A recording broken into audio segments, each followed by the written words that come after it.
Bu videoda tovarlarni qanaqa qilib boshqa tilda qo'shishni ko'rib chiqamiz. Ya'ni o'zbek tilida mana tovarimizni qo'shdik.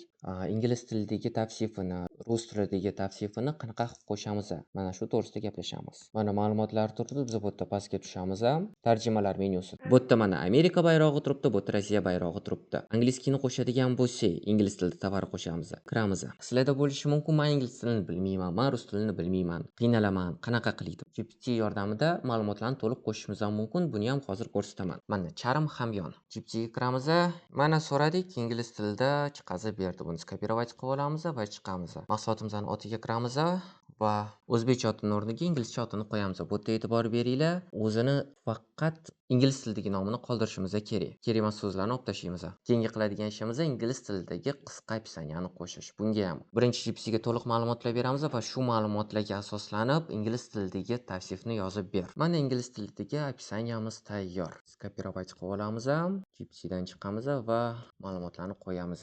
Bu yerga men bu o'zbek tilida qo'shimcha ma'lumotlar bergan bo'lsa, bularni olib tashlaganinglar yaxshi. Ma'lumotlar maksimalni qisqa va to'la ingliz tilida bo'lgani yaxshi. Mana endi to'liq opsiyaniyani qo'shamiz. GPT ga kiramiz.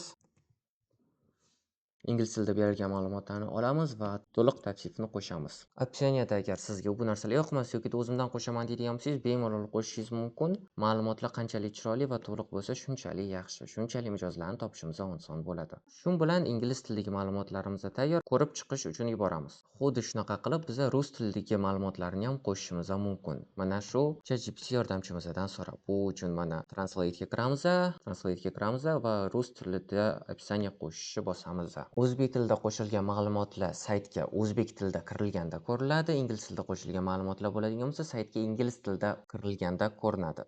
Rus tilida ham xuddi shunaqa. Rossiyadan kiradigan bo'lishsa yoki-da rus tilini tanlab kiradigan bo'lishsa, rus tilidagi ma'lumotlari bor tovarlar ularga ko'rinadi. Mana rus tilidagi ma'lumotlarimizni oldik.